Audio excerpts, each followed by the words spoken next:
how do I use leverage to beat the hurdle rate? So let's first talk about what is the hurdle rate. I don't hear a lot of people talking about this. Inflation, okay? I want you to think about this really quickly. We're not really understanding that how bad our personal debt is affecting us, okay? The hurdle rate, for example, if I borrow at 5%, okay, that's my first hurdle. So if I borrow something at 5% and inflation is at 3%, okay, I now have an 8% hurdle rate. So now what I mean by that is if I don't have assets or anything growing over 8%, I'm actually going backwards. So I'm getting paid in a dollar that's inflationary, that's losing value every single year through inflation. There was 24% inflation from 2020 to 2024. I have 8% hurdle rate on the borrowing side, and I'm just getting poorer and poorer and poorer and poorer, okay? Let's look at this. I want you to picture this, and I want you to think differently, okay? That's all there is in this system, guys. There's no real money. You're either paying it,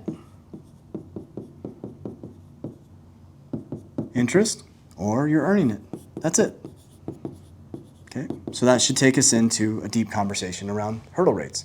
So what I do is my capital DR strategy is I create cash flow. I put it into appreciating assets. Okay, cash flows, cash is trash. I put it into assets that appreciate, that beat inflation. Okay, when these profit, when I make money, I move it into protection, which creates a leverage component.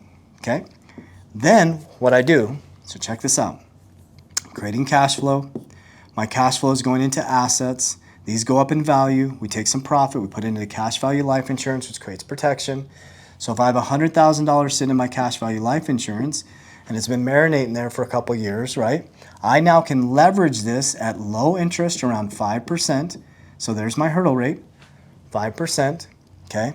And if I take that 5%, now remember, the cash that I put in here is principal protected, and that 100K still exists. I'm borrowing OPM from the insurance company. Pretty cool, right? So I took my cash flow, I bought assets that went up in value, I put them into protection, cash value life insurance, and then I'm able to leverage against the insurance company, tax code 7702A. I'm able to borrow against the insurance policy, tax-free, a loan is tax-free, okay, at low interest 5%. So now that's my hurdle. So if my loan is at 5% on $100,000, okay, that's about $5,000 per year in interest, okay? Now what I would do with that is I would take that $100,000, because now I have the cash is still sitting here in the market, getting market-like returns, and I would buy an asset like Xrp or BTC.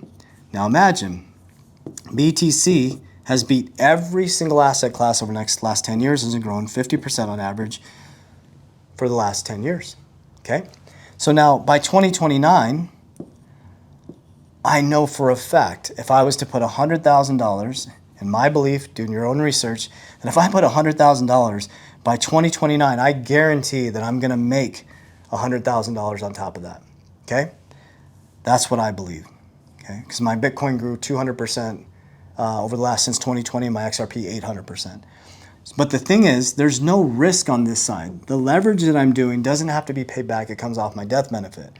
So instead of leveraging my crypto and getting wrecked, I'm leveraging my insurance at 5% low hurdle. So the hurdle rate is 5% plus the 3% inflation. If Bitcoin goes 50% every year, I'm crushing the hurdle rate, okay? This goes up, I take the profit, I still have the free BTC, and I pay off the loan. That's how I use leverage to beat the hurdle rate. So what happens is we don't understand how inflation works. At about 2 to 3% inflation, about every 35 years, your value of your dollar gets cut in half. So if you don't start getting into assets and getting on the right side of this equation right here, and you keep paying it, you're going to become poor every single year. So you need to start earning interest. And when you earn interest, which may create cash flow or appreciation, is take that cash flow and buy more assets. And then eventually, Money compounds every 7 years at 10%, but if you keep doing that over and over again, like Warren Buffett did, he makes $1 million a day off Coca-Cola. I'll give you an example, is because I kept reinvesting in my companies and my businesses, I went from making 0 income per month because of the pandemic to generating close to $500K in income from all my businesses, my investments, and my dividends, around $500K per month, because we kept reinvesting, whether it's businesses, resources, scaling our companies. Now we make about $500,000 per month. But when I get paid off the $500,000, what do? Is I buy more cash flow and I buy more assets. So I think it's very important to understand the hurdle rate. I use Capital DR, my own system, to crush the hurdle rate to compound money much quicker than every 7 years at 10%. So I hope that helps. Warriors, rise. Get your shit together. Love you guys.